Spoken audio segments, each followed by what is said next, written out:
Olá, boa tarde, boa noite, sejam todos muito bem-vindos a mais uma programação do Projeto Restaura, a mais um estudo, Jesus, o Restaurador da Vida. O tema de hoje é Jesus e a missão da Igreja. Nesse momento, vamos ouvir o hino Restaura.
Olá, tudo bem? Chega mais perto para o tema de hoje. O tema de hoje é muito importante e é um tema diferente. Nós vamos falar sobre missão, sobre evangelismo. E isso realmente é muito importante. Mas antes de eu começar o tema, eu queria agradecer você, porque eu sei que você está fazendo esse curso desde o começo e eu quero dar os parabéns a você. Quero também agradecer aos instrutores bíblicos, aos irmãos, às irmãs que estão dirigindo esse estudo bíblico, formando comigo uma dupla missionária. Muito obrigado por isso. Deus te abençoe muito. Vamos orar. Senhor, nosso Deus e nosso Pai, agora vamos falar de um assunto importante e pedimos sabedoria, a unção do Espírito Santo, a direção dos altos céus, para que nós possamos compreender a Tua santa vontade. Abençoa cada um de nós, em nome de Jesus. Amém. Amém.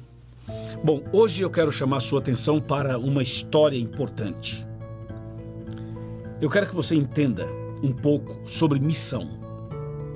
Eu não sou adventista de berço. Eu nasci numa família bem religiosa do catolicismo, como a maioria dos brasileiros e dos sul-americanos e latino-americanos. E eu tinha uma participação bem ativa na Igreja Católica. Eu dava a aula de catecismo, ajudava na missa, ajudava nos eventos. Era uma pessoa bem envolvida. A minha família inteira sempre foi muito envolvida. A gente sempre foi muito sincero. E é importante dizer que Deus tem seus filhos sinceros em todos os lugares. Nas igrejas evangélicas, na Igreja Católica e em lugares até que a gente nem imagina, Deus tem lá seus filhos também. Um dia aconteceu um milagre na minha vida. E esse milagre fez com que eu tomasse uma decisão. Eu estava dentro da igreja 2 horas antes da missa e eu tinha um tempo livre, então resolvi pegar a Bíblia e ler a Bíblia. Eu não sabia o que ler na Bíblia, então abri aleatoriamente e quando eu abri, caiu em Êxodo 20. Êxodo 20 é onde estão os 10 mandamentos. aquilo me impactou tanto que eu tomei a decisão de estudar a Bíblia. E foi estudando a Bíblia que eu fui descobrindo os tesouros do reino de Deus. E aquilo me apaixonou tanto que eu decidi partilhar com os outros o Evangelho. E as primeiras pessoas com as quais eu partilhei o Evangelho foi a minha família e depois com outras pessoas. Sabe o que aconteceu com a minha família? Porque, a princípio, minha família não entendia, não aceitava, eram todos contra essa decisão que eu tomei. O que aconteceu com a minha família? Eu sou de uma família de 8 filhos, sendo 7 homens e uma mulher. Com papai e mamãe, nós somos em 10. Aconteceu algo na minha família. Eu vou te contar isso no final do estudo de hoje. E você vai saber por que que hoje eu sou um evangelista.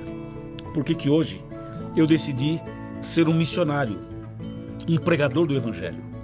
Eu que não tinha nenhuma perspectiva, achava que jamais falaria em público, achava que jamais eu seria capaz de dirigir uma aula, um sermão, uma mensagem.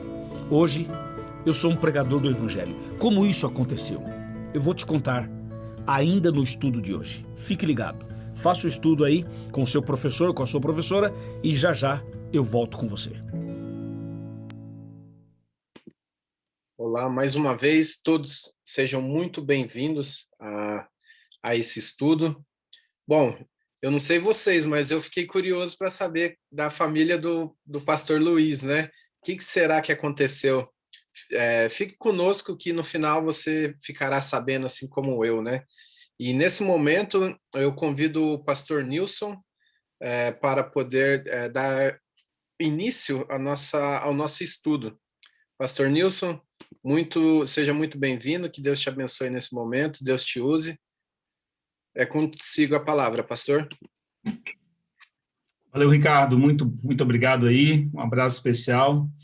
Esse testemunho do pastor Luiz Gonçalves realmente é uma grande bênção e nós vamos passar o vídeo no final aí, complementando o que ele disse no início. Realmente é um testemunho muito impactante, né? E tem tudo a ver com o tema de hoje, porque o tema de hoje fala exatamente sobre missão. Jesus e a missão da igreja. Então, esse tema é muito importante e é muito bom a gente poder estar compartilhando com vocês aqui esses minutos. Um abraço especial aí para a Sara, Evani, Flávia, né? A irmã Rosa, a Miriam, Flor Bela, né? A irmã Maria Pinhal, Maria Ventrelha também, a Neide, família Fernandes também está com a gente hoje. Maria Deodete, né? Carolina, Isabel, Noêmia Norton, irmão Walter, Carolina, Isabel, enfim, temos aí a Marina Souza, um grupo bom de pessoas aí sempre participando com a gente. Jesus com 12 pessoas revolucionou o mundo. Aqui nós temos 17. Então imagina, cheios do Espírito Santo, onde Deus enviar, podemos ser uma grande bênção na missão dele, né? E a gente tem falado aqui, embora o tema não tenha sido sobre missão anteriormente, mas de vez em quando eu falei aqui sobre o fato de sermos embaixadores de um reino, né? E onde nós estamos, aquele lugar se torna uma embaixada do reino dos céus, onde nós somos representantes desse reino, representamos a Cristo e o seu reino e podemos ser também uma extensão de Cristo na vida das pessoas. Então, o cristão, ele vive em missão o tempo inteiro. Quando ele está falando, quando ele está quieto, quando as pessoas só observam a vida dele. E até mencionei que a nossa vida, muitas vezes, será a única Bíblia que as pessoas lerão, né? Elas vão ler Jesus através de nós. E o tema de hoje é exatamente sobre missão. E a pergunta principal que a gente faz quando a gente estuda sobre missão é o seguinte: você já descobriu qual é o propósito principal da sua existência nessa terra? Por que você nasceu? Por que você está aqui? Por que Deus permitiu que você permanecesse vivo até agora? São perguntas que a gente precisa se fazer. Por que Deus nos livrou em diversos momentos que a gente percebeu e Deus nos livrou em momentos que a gente nem percebeu para chegarmos até esse tempo da história, esse momento da história? Qual o teu propósito? A resposta a essa pergunta vai te dar sentido para a vida, vai te dar motivação para a vida. O meu propósito eu descobri. Deus me colocou nessa terra para pregar o evangelho. Eu descobri isso com 17 anos de idade. Eu tinha 15 quando fui batizado, e ali fui descobrindo meus dons, meus talentos, enfim, fui me envolvendo na igreja. Eu já falei para vocês que eu fui alcançado no interior do estado do Acre por um missionário que foi curado de leucemia no Rio Grande do Sul. E para Em gratidão a Deus pela cura, ele foi para o norte, para a Amazônia, para poder pregar o evangelho, e chegou na minha cidade, onde não tinha nenhuma presença adventista, em 1995, e ali eu fui alcançado. E com 17 anos eu fui para fazer a faculdade de teologia, e eu fui descobrindo o meu propósito, o verdadeiro sentido da minha existência nessa terra. E os meus melhores anos eu tenho dado para Deus e para essa missão. Então, qual é o teu propósito? Qual é a tua missão nessa vida? Então, a gente vai trabalhar um pouquinho sobre isso. Jesus disse para os discípulos assim, ó, o texto principal fala sobre a pesca maravilhosa, e Jesus disse para os discípulos assim, ó, vocês vão ser agora, de agora em diante, pescadores de homens. Doravante sereis pescadores de homens. Eles, naquele contexto, abandonaram tudo e começaram a seguir Jesus, e Jesus começou a prepará-los para essa grande missão. Então, eu aprendi, sabe, Flávia, que a igreja não tem uma missão. Na verdade, Deus tem uma missão. Deus está em missão no mundo. E ele chama a igreja, ele chama todos nós para participarmos dessa missão que é dele. Então, é ele que vai cumprir essa missão de maneira sobrenatural e somos apenas um instrumento nas mãos do Senhor para fazermos parte dessa missão. A igreja de Deus não tem uma missão, mas o Deus da igreja, ele é um eterno missionário. A missão de Cristo era buscar e salvar o perdido. Tá bom? Então, vamos aqui na Bíblia. Hoje nós temos poucos textos bíblicos e vamos assistir o vídeo do pastor Luiz no final, porque o testemunho dele é muito poderoso. Então, o primeiro texto que eu quero compartilhar com vocês aqui, distribuindo os textos, é Atos, capítulo 1, verso 8. Eu vou pedir para Sara e Evani aqui ler Atos 1, verso 8, tá bom? Atos 1, 8, ok. A Flávia vai ler para nós aqui, então, 2 Coríntios 5, 18. Beleza, Flávia? Vamos distribuir aqui a palavra para todo mundo ler um pedacinho. Primeiro, 2 Coríntios 5... Isso, 2 Coríntios 5, 18 é o seu, Flávia. 5, 18, 2 Coríntios. Oi? O Atos 8, qual é o verso? Atos 1, 8. Ah, 1, 8. Atos 1, verso 8. Aí você, 2 Coríntios 5, 18. A Flávia está escrevendo aqui nos comentários, para facilitar aqui. Muito bom. O Ricardo vai ser 2 Coríntios 5, 20. Tá bom, Ricardo? 2 Coríntios 5, 20. Isso, a Flávia, 2 Coríntios 5, 18, né? O Ricardo, 2 Coríntios 5, 20. Muito bom. A irmã Rosa Bravo, 3 João, versículo 4. 3 João, verso 4. Irmã Rosa Bravo, tá bom? A Miriam, Atos 13, 47. Atos 13, 47. Ok? E deixa eu ver quem está na sequência aqui. Flor Bela, João 13, Flor Bela, João 13, 34 e 35, tá bom? João 13, 34 e 35. A irmã Maria Pinhal. 2 Coríntios 5, 17 e 20.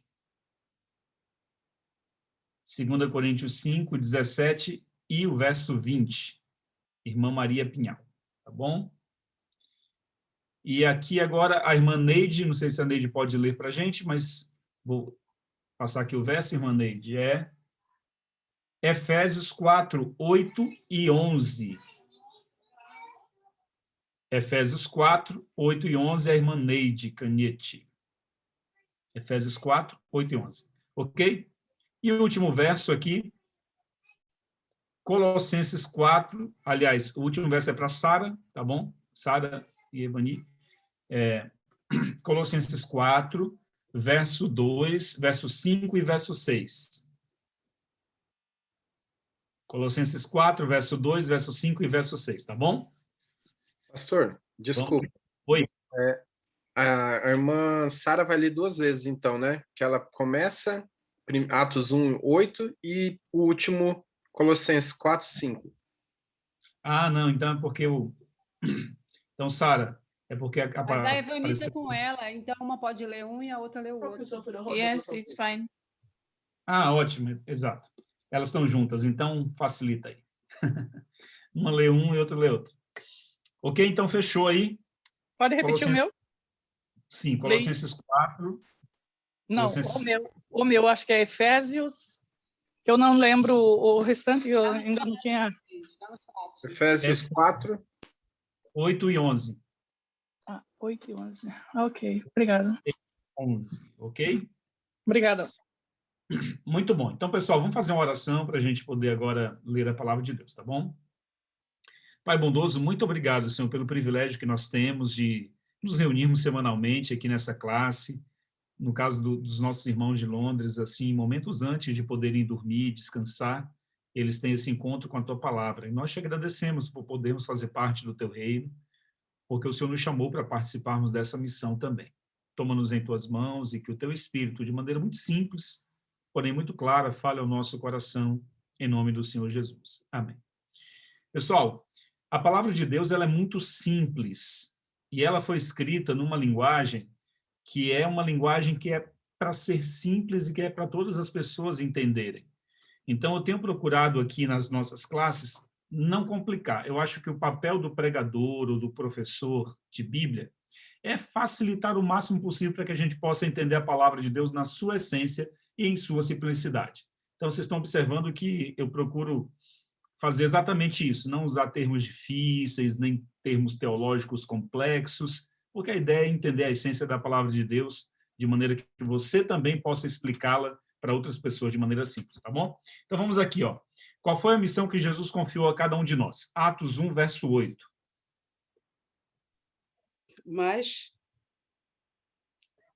recebereis a virtude do Espírito Santo, que há de vir sobre vós, e ser-me-eis testemunhas, tanto em Jerusalém, como em toda a Judeia e Samaria, e até aos confins da terra. Uau, que verso poderoso esse. Esse verso aí eu gosto demais. É um dos versos do livro de Atos assim mais importantes. Eu diria, é o versículo mais importante do livro de Atos, pelo menos na minha visão. Sabe por quê? Porque foram as últimas palavras que Jesus disse antes de ser elevado aos céus, após a sua ressurreição. As últimas palavras de alguém, momentos antes de uma despedida ou da morte, são as palavras mais importantes. Então, Jesus disse assim para os discípulos. Ele escolheu com muito cuidado essas palavras e o tema que ele iria falar. Jesus disse, mais recebereis a virtude do Espírito Santo, mais recebereis poder ao descer sobre vocês o Espírito Santo, e vocês vão ser minhas testemunhas. Jerusalém, Judeia, Samaria e até os confins da terra. Eu gosto, Flávio, quando fala confins da terra aí no livro de Atos, porque isso aí está envolvendo todo o mundo que não era conhecido naquela época. Isso envolve a América do Sul, isso envolve o Brasil, isso envolve o Acre, lá onde eu fui alcançado, Brasília, todos os lugares da terra. Então, essa palavra de Deus chegaria a todos os confins da terra e chegou a nós também de maneira muito impactante e transformou a nossa vida, né? Então, a missão que Jesus nos confiou é exatamente pregar o evangelho em todos os lugares que a gente for. Agora, 2 Coríntios 5,18 tem algo importante sobre esse tema também. Flávia vai ler para a gente. Ora, tudo provém de Deus, que nos reconciliou consigo mesmo por meio de Cristo e nos deu o ministério da reconciliação. Uau, ministério da reconciliação. Bom, uma vez que Deus nos reconciliou com Cristo, esse ministério foi entregue a nós para que a gente possa ser um canal de bênção para reconciliar outras pessoas com Cristo. Vocês percebem? Deus nos reconciliou com Cristo e agora a nossa missão é ajudar na reconciliação de outras pessoas com Jesus também. Sermos essa ponte, sermos esse canal. E Deus tomou uma decisão. Ele não iria usar os anjos nessa missão. Para os anjos seria muito mais fácil essa missão, porque, em tese, os anjos têm muito mais poder do que nós. Mas Deus entendeu que era um pecador faminto, mostrando para um outro pecador faminto onde achar o pão. É um pecador que já achou o pão da vida, ensinando a outro pecador onde encontrar o pão. Esse é o milagre da pregação. Eu resumiria pregação, Ricardo, nessa frase. Um faminto que já achou o alimento, agora indo a outro faminto, ensinar onde ele achou a comida, o pão da vida. Então, é isso que Jesus fez com os discípulos. Jesus se apresentou para os discípulos e disse, olha, eu estou reconciliando vocês com Deus, e agora vocês vão reconciliar o mundo com Deus. Vocês serão pescadores de homens. Essa foi a missão dos discípulos. E 2 Coríntios 5:20 diz também quem nós somos ali. 2 Coríntios 5:20 diz assim: de sorte que somos embaixadores em nome de Cristo, como se Deus exortasse por nosso intermédio. Em nome de Cristo, pois, rogamos que vos reconcilieis com Deus. Uau, esse texto aí é poderoso, viu, Ricardo? Então, aí confirma aquilo que eu já tinha dito para vocês, né? Nós somos embaixadores em nome de Cristo. Qual a função de um embaixador? Ele representa uma nação numa terra estrangeira, um reino numa terra estrangeira. Então, se vocês estão em Londres, vocês são embaixadores de Cristo aí. Eu sei que tem pessoas de Portugal, pessoas da África, pessoas da Alemanha, de vários lugares que participam aqui da classe. Então, vocês são embaixadores em nome de Cristo, onde quer que vocês possam ir, morar ou viajar. Embaixadores de um reino celestial. Então, é essa a nossa missão, sermos representantes de Cristo, a tempo e fora de tempo, em trabalho e nas férias, em todos os lugares. Agora, qual é a maior alegria de um servo de Deus? 3 João, verso 4.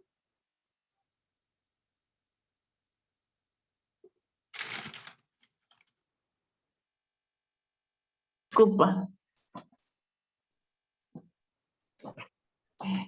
Não tenho maior gozo do que este, o de ouvir que os meus filhos andam na verdade. Uau, obrigado, irmã Rosa. Que versículo lindo demais da palavra de Deus esse, hein? Olha só, a maior alegria de um servo de Deus é saber que seus filhos, né, que as pessoas que você influencia estão andando na verdade.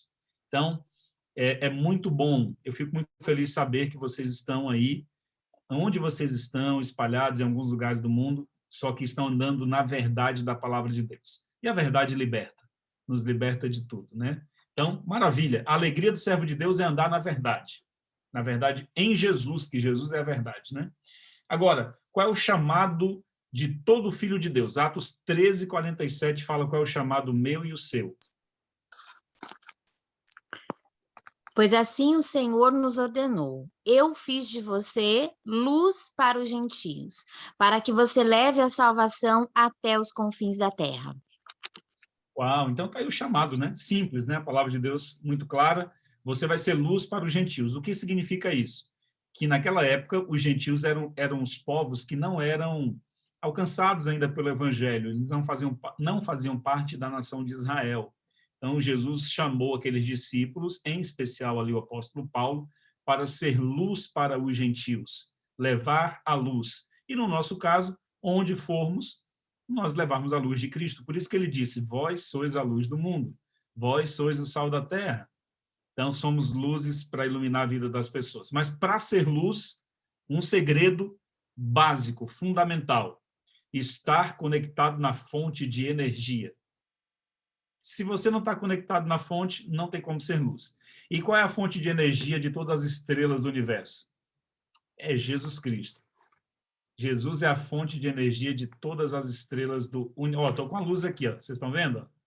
É assim que eu estou conseguindo, vocês estão conseguindo me ver aqui nessa tela. Então, perceba, essa luz só está acesa porque tem uma fonte que está dando energia para essa luz. E você só vai conseguir brilhar na vida das pessoas se você estiver na fonte, que é Jesus. Pastor, de maneira mais simples, como é estar na fonte? É você se alimentar da palavra de Deus todos os dias. É você constantemente criar ou orar a Deus para ter a oportunidade de testemunhar de Jesus para alguém. É isso? É você estar em oração. 3 pontos simples: estudar a Bíblia todos os dias, orar mais e testemunhar de Jesus à medida que você tiver oportunidade. Seja presencial ou seja pela internet, enfim. Hoje em dia temos ferramentas, né? Então, vamos lá. Agora, qual foi que a gente leu agora? Foi Atos? Me perdi. Como que a nossa vida... Atos 13, 34 e 35, então, né? Isso, Atos 13, 34 e 35. Quem é que vai ler? Como que a nossa vida pode ser um testemunho para o mundo? É esse mesmo? Não, é João 13, 34 e 35, Flor Bela. Ah, sim, é verdade. Ainda bem que o Ricardo está conectado, sempre me ajudando. Valeu, Ricardo. Sempre atento, Flor, né? Ricardo. O novo mandamento vos dou, que vos ameis uns aos outros, assim como eu vos amei, que também vos amei uns aos outros. E nisto conhecerão todos que sois meus discípulos, e se estiverdes o amor uns aos outros. Pronto, a Flor dela leu o texto, e o texto é bem enfático, né? Se tiverdes amor uns aos outros. Então, as pessoas só saberão que nós somos discípulos de Jesus se nós tivermos amor uns aos outros. Isso aqui é muito importante, pessoal, porque assim, ó, não é por guardarmos o sábado que isso vai identificar você como um discípulo de Jesus, embora guardar o sábado faça parte, seja importante dentro do contexto da vida do cristão. Não é porque você devolve o dízimo que você vai ser identificado no mundo lá fora como um discípulo de Jesus. Guardar o dízimo, devolver o dízimo é importante, as ofertas, enfim. Mas a Bíblia deixa muito claro que a nossa identidade como discípulos é o amor. Então, quando as pessoas ao nosso redor, a comunidade, o bairro, os vizinhos, as pessoas no trabalho, perceberem que nós amamos de maneira incondicional, essas pessoas entenderão que nós somos discípulos de Jesus, seguidores e seguidoras de Jesus. O amor é a chave para tudo. Ok? Agora, por que nós devemos testemunhar para as pessoas? 2 Coríntios 5, 17 e 20. Irmã Maria. Assim, se alguém está em Cristo, é nova criatura, e as coisas antigas já passaram, eis que se fizeram novas. De sorte que somos embaixadores em nome de Cristo, como se Deus exaltasse por nosso intermédio. Em nome de Cristo, pois rogamos que vos reconcilie com Deus. Muito bom, irmã Maria. Muito obrigado, então. Em Cristo nós somos novas criaturas e nós somos embaixadores em nome de Cristo. Por isso que a gente deve testemunhar. Em primeiro lugar, porque Jesus transformou a nossa vida, nos fez novas criaturas. Em segundo lugar, nos transformou em embaixadores do seu reino, representantes do seu reino, onde quer que estejamos. Então, perceba que a nossa posição diante de Deus é muito nobre e muito importante. Ele muniu você, ele armou você, vamos dizer assim, equipou você com dons, com habilidades especiais, que só você pode utilizar como embaixador do reino dele. Então, não ande de cabeça baixa, triste, porque se acha desvalorizado, desvalorizada. Você é muito importante dentro do contexto do reino de Deus, porque você é um embaixador onde quer que você vá. Então, se você está no trabalho, ali você é um embaixador de Cristo. Se você está no transporte público, ali você é um embaixador ou uma embaixadora. Então, é isso que a Bíblia está querendo nos dizer aqui, de maneira bem especial. Efésios 4, verso 8 e 11, o que Deus nos concede a fim de testemunharmos, né? O que Deus nos dá. 4, 8 e 11. Por isso diz, quando ele subiu às alturas, levou cativo o cativeiro e concedeu dons aos homens. Verso 11. E ele mesmo concedeu uns para apóstolos, outros para profetas, outros para evangelistas e outros para pastores e mestres. Uau, excelente. Então, a Bíblia, aquilo que eu falei para vocês, né? Deus nos colocou como embaixadores, mas ele não nos colocou assim sem estarmos armados, sem estarmos equipados. Com o que ele nos equipou? Com dons, com habilidades, com talentos especiais que ele nos deu para que a gente possa cumprir essa missão. Alguns têm o dom de contar histórias, e aí utiliza esse dom, essa habilidade de contar histórias para poder contar histórias da Bíblia para as crianças, para os jovens, para os adultos. Outros sabem cozinhar muito bem, então essa pessoa vai preparar um pão, vai preparar um bolo, vai preparar uma refeição para abençoar a vida de alguém que está precisando. Né? Uma outra pessoa sabe costurar, ela vai costurar roupas, ela vai preparar algo dentro da sua habilidade, ou seja, todos nós podemos participar das atividades do reino de Deus, abençoando pessoas e amando as pessoas.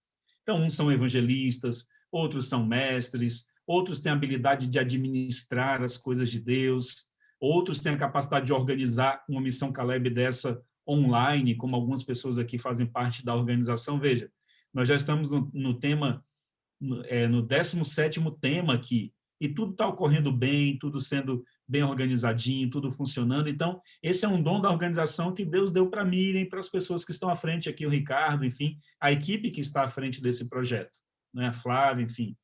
E vocês estão aqui aprendendo e crescendo na graça. Então, Deus deu dons para cada um e a gente vai utilizando para a honra e glória de Deus. E o último verso aqui, ó. Como testemunhar aos que não conhecem Jesus? Colossenses 4, né, verso 2, 5 e 6.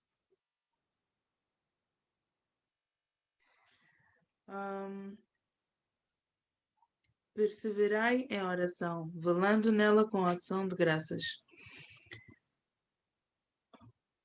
Ainda com sabedoria para com os que estão de fora, remindo o tempo. A vossa palavra seja sempre agradável, temperada com sal, para que saibais como vos convém responder a cada um. Uau, muito bom. Então, aí está uma das formas que a gente tem para testemunhar, né? A nossa palavra deve ser sempre temperada, sempre ao ponto, né?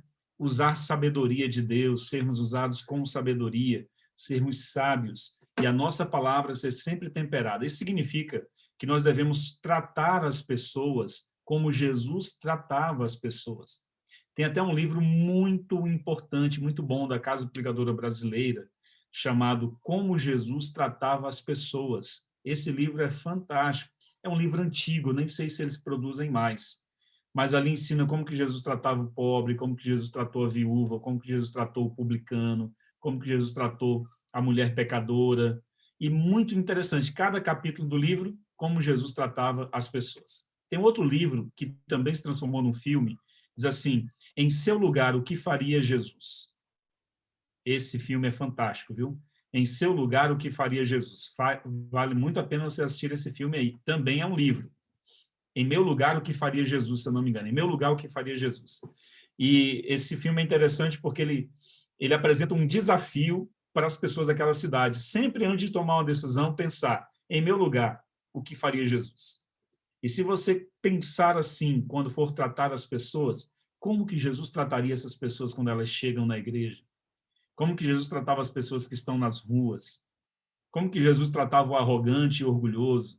Como que Jesus tratava o humilde? Enfim, então, testemunhar aqueles que não conhecem Jesus, para aqueles que não conhecem Jesus, exige amor, acima de tudo, sabedoria, palavras temperadas, ou seja, a palavra deve ser no ponto certo, com amor, falando a verdade, mas com amor.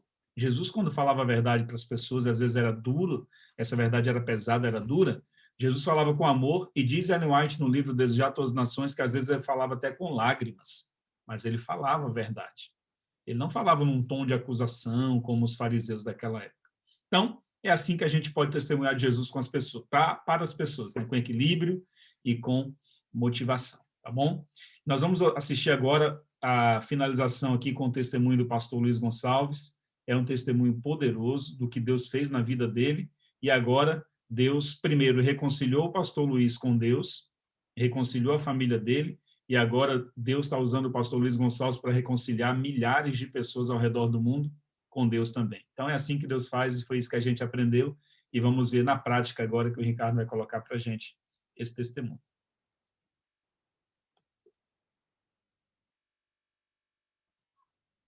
Né?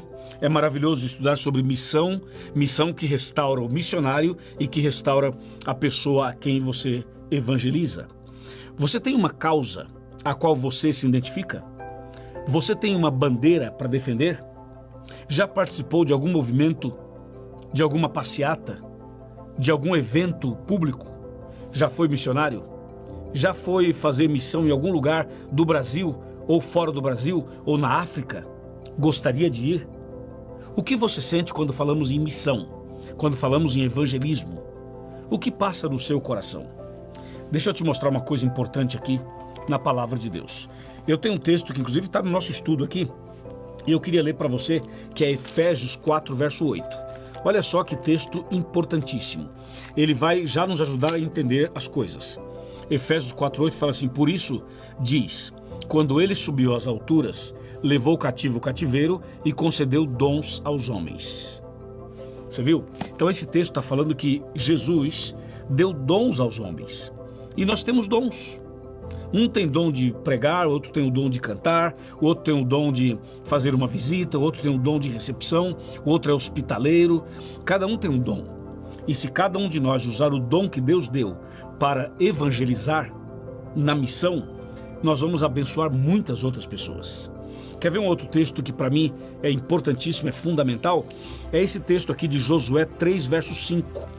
Esse é um texto que para mim, ele é bem completo, porque ele fala exatamente sobre a comunhão e a missão. Olha só, Josué 3, verso 5, fala assim: disse Josué ao povo, santificai-vos, porque amanhã o Senhor fará maravilhas no meio de vós. Eu acho esse texto extraordinário. Ele fala assim: santifica hoje, consagra hoje, busca Deus hoje, anda com Deus hoje, seja fiel a Deus na comunhão, porque amanhã Deus vai fazer maravilhas no meio de vós. Deus vai usar você para fazer maravilhas. Entendeu? Então o primeiro passo é ter uma vida de comunhão e depois partir para a missão. Essa mesma máxima está aqui em Lucas, capítulo 4. Olha só, Lucas 4, versículo 18. Jesus estava numa sinagoga, pegou o livro de Isaías, abriu e leu isso daqui, ó. O Espírito do Senhor está sobre mim, pelo que me ungiu para evangelizar os pobres, enviou-me para proclamar libertação aos cativos e restauração da vista aos cegos, e para pôr em liberdade os oprimidos. E o verso 19 fala assim: e apregoar o ano aceitável do Senhor. Você viu? O segredo é esse. É você buscar o poder de Deus, o Espírito Santo, e Ele vai te dar os dons, a sabedoria, o direcionamento, e você vai sair para evangelizar como um missionário. É isso que Deus espera de cada um de nós. Aí você fala: mas pastor, mas eu não sei falar, eu não sei como fazer. Eu também era assim igual você. Eu era exatamente assim. Mas quando nós nos colocamos nas mãos de Deus, Deus nos usa. Então o que você deve fazer? Você deve fazer o seguinte: comece a contar para os outros o que você está aprendendo agora. Comece a dividir com os outros o que você está entendendo da Bíblia. Também fale sobre a mudança da sua vida. É uma forma de você testemunhar. Quando você conta o que Deus fez na sua vida ou o que Deus está fazendo na sua vida para outra pessoa. E tem mais um segredo. Muitas vezes, sozinho é mais difícil. Mas se você formar uma dupla missionária, você vai conseguir. Por exemplo, tem do seu lado aí uma professora ou um professor de Bíblia, um instrutor ou uma instrutora. Você pode formar uma dupla missionária com ele, com ela. Ele já sabe um pouco mais, você está aprendendo agora, forma uma dupla e começa a evangelizar. Entendeu? Ou então você está numa classe bíblica ou num pequeno grupo, onde tem várias pessoas, aproveita hoje e começa a formar duplas missionárias entre vocês. E começa a sair já para testemunhar, para evangelizar. Entendeu? Olha só o que diz aqui Atos capítulo 1, versículo número 8. Olha que texto extraordinário. Atos capítulo número 1, versículo número 8. Deixa eu pegar aqui. Pronto, quase lá, pronto, aqui está. Mas recebereis poder ao descer sobre vós o Espírito Santo, e sereis minhas testemunhas em Jerusalém, tanto em Jerusalém, como em toda a Judéia e Samaria e até aos confins da terra. É isso. Quando eu aceitei Jesus, me tornei adventista, fui batizado, aconteceu um fenômeno. 3 pessoas me ensinaram a Bíblia. O irmão Carlos Maia, a sua esposa, a irmã Yolanda, e a irmã Helena. Essas 3 pessoas me evangelizaram a mim e ao meu irmão Pedro. Então o que eles fizeram? Eles foram à nossa casa por alguns sábados ensinar a Bíblia. Depois de 4, 5 vezes que eles foram em casa, sabe o que eles faziam? Eles passavam em casa, me pegavam, eu entrava no carro com eles e eu ia dar estudo bíblico junto com eles para outras pessoas. Eu não sabia dar estudo, mas eu acompanhava. Então, eles explicavam para os outros e eu ia ouvindo, ajudava a fazer um comentário, fazer outro comentário, e assim eu fui me apaixonando pela missão. E hoje eu sou evangelista da Igreja Adventista para toda a América do Sul, para 8 países. E além disso, pela graça de Deus, eu ainda faço um programa na TV Novo Tempo em português, que é o Arena do Futuro, e faço um outro programa em espanhol, que chama Decifrando el Futuro, que é a versão do Arena em espanhol. Então vê, foi assim que eu comecei. E claro, a partir da hora que eu comecei a evangelizar, a minha família foi abençoada.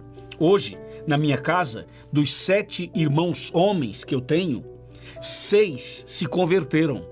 E dos 6 que se converteram, hoje 5 são pastores adventistas.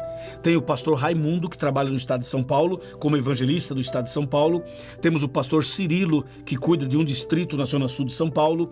O pastor Antônio, que é evangelista na zona sul de São Paulo. O pastor Assis, que é evangelista para toda a Amazônia, para todo o norte do Brasil. E tem, no caso, eu que trabalho na América do Sul. Então nós somos 5 pastores. Quer dizer, tudo isso como resultado de um testemunho. Entendeu? Então missão é isso, é você testemunhar, é você falar de Deus para as pessoas, e você pode começar na sua casa.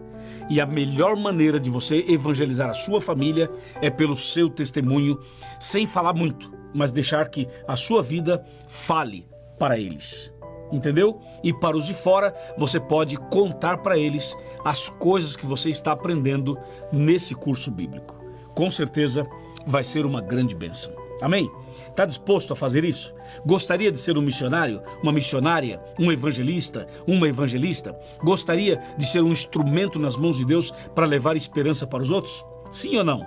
Com certeza sim. Então, comece a falar já para outras pessoas sobre o que você está aprendendo aqui. Amém? Combinado? Maravilha, parabéns. Vamos orar então. Senhor nosso Deus, obrigado por essa mensagem tão importante que nos motiva a sermos missionários, que nos motiva a pregarmos o Evangelho. Abençoe este homem, essa mulher, essas pessoas que acabam de tomar essa decisão. Eu os entrego nas tuas mãos, em nome de Jesus. Amém.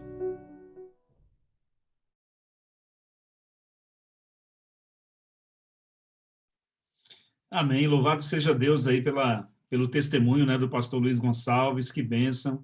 Realmente é uma história impactante. Deus alcançou o pastor Luiz Gonçalves primeiro, reconciliou o pastor Luiz com Deus, e agora Deus usou a vida dele para alcançar a sua própria família, não é? Dos seis irmãos aí, 5 são pastores e são excelentes pastores, excelentes evangelistas. É como se Deus pegasse o dom do evangelismo e jogasse nessa família ali e dissesse assim: olha, vocês foram escolhidos para serem bênção aqui na área evangelística. E é um dom raro. Você pode analisar na igreja aí de vocês, não são muitos que têm esse dom de evangelismo, de falar em público, de pregar e tal, porque é um dom raro na igreja. E Deus concedeu esse dom para a família do pastor Luiz, trouxe eles. E que testemunho maravilhoso, louvado seja Deus por isso. Então, o melhor e o primeiro campo missionário nosso é a nossa casa, é o principal. Como ele disse, vamos testemunhar para a nossa família com a nossa vida, muitas vezes sem nem dizer muitas palavras, mas Deus vai nos usar. O Dino quer falar aqui, levantou a mão? Sim, olá, boa tarde. Sim, eu gostaria de contar uma experiência de um pastor, de um missionário que era americano, assim, do século XIX, Dwight Moody. Ele tinha um hábito, todos os dias, testemunhar sobre Deus, sobre Jesus Cristo. Uma vez, ele tinha um dia tão atarefado que esqueceu, e já era quase meia-noite. E ele levantou-se: não, eu tenho que sair, eu tenho que falar para alguém. Ele se vestiu, foi para a rua, era nos Estados Unidos, século XIX. Ele saiu para a rua, não é como agora, não havia tanta gente na rua. Ele saiu e não havia ninguém. Andava nas ruas, encontrou um policial. E aquele policial estava fumando um cachumbo e estava todo assim mal-humorado. Ele chegou para ele e disse: olha, você sabia, boa tarde, boa noite, assim, ele disse, você sabia que Jesus Cristo morreu por nós? Ele disse: vai embora daqui. E sabe que Jesus vai voltar e ele vai, você tem que se arrepender, se você está pronto. Diz: olha, eu falei para você ir embora daqui senão você vai para a prisão. Disse, tá bom. Eu fiz a minha parte, ele pensou para ele mesmo assim, vou para casa, vou dormir. Eu falei, tentei, homem não quer, vou para casa. Então ele foi para casa, dormiu calmo, feliz. E passando muitos anos, ele continuava a fazer esse hábito, e uma vez ele estava pregando numa auditória, assim, eu estava falando, e começou a contar essa experiência. Ele disse, olha, você acreditam, eu falei com o policial, ele nem queria ouvir nada, mas eu cheguei para casa, dormi como um bebê, assim, adormeci logo, feliz, porque eu fiz a minha parte. E eu ouvi do lado da sala, você dormiu bem, mas eu não consegui dormir mais. Se você falou para mim, passaram 20 anos, aquele policial arrependeu-se e entregou a sua vida a Cristo. Até um testemunho assim bem pequeno, assim, a semente vai cair e a palavra de Deus não volta em vão para ele, né? É assim. Obrigado. Fantástico, Dino, é isso mesmo. A palavra de Deus nunca volta em vão, a palavra é semeada e com o tempo, às vezes mais cedo ou mais tarde, né, ela vai florescer. Miriam. Pastor, a minha questão é com a palavra evangélico e evangelista.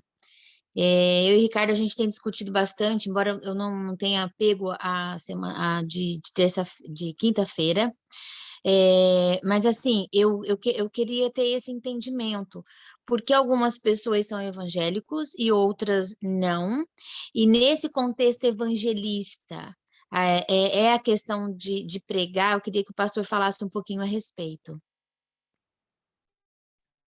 Muito bom, Miriam, muito bom. Essa ideia de evangélico é mais uma, vamos dizer assim, todo mundo que crê no evangelho usa-se a determinação evangélico.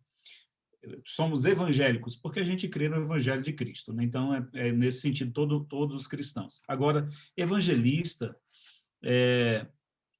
pelo que eu entendi, se eu entendi a tua pergunta, se eu não entendi, você me corrige. Você quer saber o que significaria ser o evangelista, é isso? Na prática? Não é só aquela pessoa que está pregando lá na frente, é isso? Não, a questão é assim, que eu já ouvi, né, em algumas pregações que o adventista não é evangélico, que é dentro do ser evangelista, eu entendo, tenho esse contexto, tenho essa compreensão, mas por que nós não seríamos evangélicos e sim cristãos? Eu já ouvi essa questão e eu tenho algumas dúvidas a respeito, sabe? Por que a gente, porque a gente segue a Bíblia toda? É porque quem é evangélico só segue o Novo Testamento? Eu queria saber a respeito. Boa, boa. Excelente pergunta, agora entendi. Bom, existe uma crítica, é uma crítica que não tem fundamento, mas é uma crítica que é feita à Igreja Adventista dizendo que nós não somos um movimento evangélico. Eles dizem que nós somos uma seita.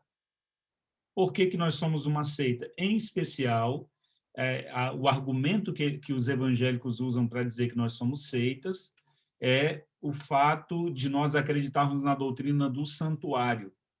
Tem a ver com a doutrina do santuário.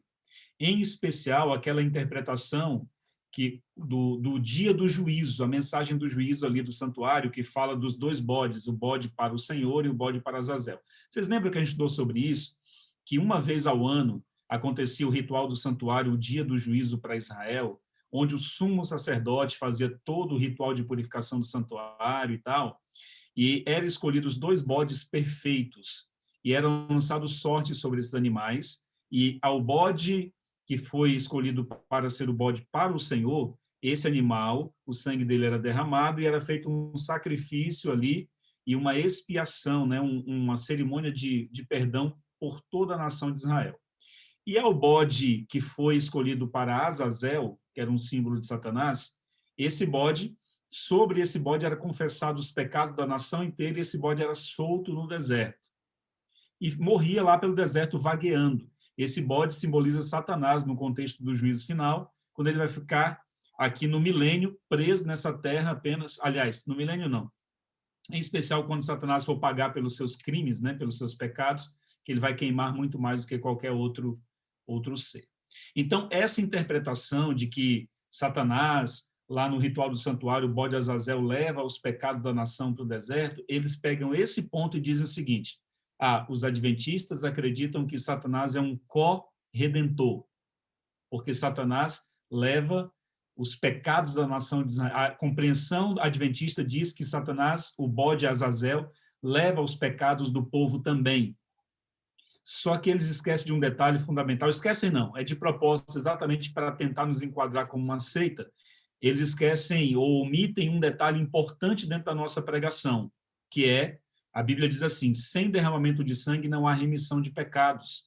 O único bode no ritual do santuário que derramava sangue no dia do juízo para Israel era o bode que foi escolhido para o Senhor. O bode Azazel não derramava o sangue, ele morria no deserto. Então, Satanás não pode ser corredentor, porque o sangue daquele animalzinho não era derramado. Então, eu dei toda essa explicação, Miriam, para explicar por que eles não nos consideram um movimento evangélico. Eles consideram a igreja... Na verdade, eles, assim, seria quem? Os evangélicos mais desinformados, porque hoje os pastores evangélicos que estão mais conectados e mais informados já entendem que a igreja adventista ensina todos os pilares da doutrina bíblica que os torna evangélicos como todos os outros evangélicos, né? Então, é basicamente por causa da doutrina do santuário que existe essa compreensão equivocada de que nós não somos evangélicos, e alguns ainda dizem que nós somos uma seita, não é? Por causa dessa doutrina aí. Mas, na verdade, a nossa doutrina é completa e ela é bíblica e ela prega de maneira correta, é apenas que eles omitem alguns detalhes porque eles não têm argumentos, na verdade, para contra-argumentar com a igreja adventista nessa questão do santuário e do sábado, da volta de Jesus, imortalidade da alma, esses temas mais distintivos. Acabei me demorando na resposta, mas que ela exigiu um tempinho maior. Não, então eu posso dizer assim, que eu sou evangélica e evangelista. Sim, exatamente. Pode dizer tranquilamente. E essas críticas evangélicas hoje em dia já estão bem menores, porque pastores influentes da igreja evangélica já reconhecem a igreja adventista como uma igreja séria e como uma igreja que prega os principais pilares da doutrina evangélica, que é o nascimento de Cristo, que é a morte e a ressurreição de Jesus, morte na cruz, enfim, todas essas mensagens centrais do cristianismo, né? Muito bom, pessoal. Encerramos aí mais um estudo. Se alguém tiver uma pergunta aí que queira fazer para dormir tranquilo e em paz aí, pode fazer mais uma pergunta e a gente vai encerrando aqui. Eu achei que foi bem legal a gente ouvir o testemunho do pastor Luiz Gonçalves, né? Foi bênção, né, Ricardo? Pastor, desculpa a minha ignorância, mas nesse contexto de evangelho e evangelista, qual é a tradução ao pé da letra ou mais certo de evangelho? O que é o evangelho? Seria a Bíblia toda, porque quando a gente lê, vamos dizer, Evangelho, segundo Lucas, o Evangelho, o Antigo Testamento é considerado Evangelho, o contexto todo, pastor? Ricardo, a tua pergunta é de uma profundidade muito grande, talvez você nem tenha noção da profundidade que é a sua pergunta, mas é uma pergunta muito importante. Se a gente for pegar só o termo os evangelhos, se pegarmos de maneira simples, são os 4 evangelhos, Mateus, Marcos, Lucas e João. São os 4 livros da Bíblia que contêm os evangelhos, né? Os evangelhos é exatamente o relato do ministério de Jesus, o que Jesus fez nessa terra. Estão ali nos 4 evangelhos. Então, se a gente pegar nesse sentido, os evangelhos são 4 livros da Bíblia, do Novo Testamento. Agora, se você pega o evangelho no sentido mais amplo da palavra, aí nós vamos lá em Romanos, capítulo 1, lá diz que o evangelho é o poder de Deus para a salvação de todo aquele que crê, do judeu ao grego, ou seja, para todo ser humano na face da terra. Então, o que é o evangelho, segundo Romanos 1, 16 e 17? É o poder de Deus para a salvação de todo aquele que crê. Então, quando você pega esse sentido mais amplo, no Antigo Testamento você também encontra o Evangelho, porque lá no Antigo Testamento tem mensagens que mostram o poder de Deus para salvar aqueles que criam em Deus no Antigo Testamento também.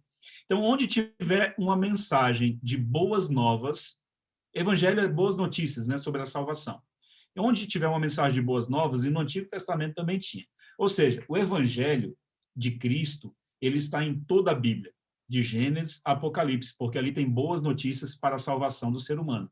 Primeira vez que o evangelho foi pregado, vamos colocar assim de maneira mais ampla, foi quando Adão, depois que pecou, se escondeu com medo. Aí Deus vai buscá-lo, vai procurá-lo e diz: Adão, onde estás? Adão, Senhor, eu tive medo e me escondi. Ou seja, ali a gente vê um resumo do evangelho e da missão.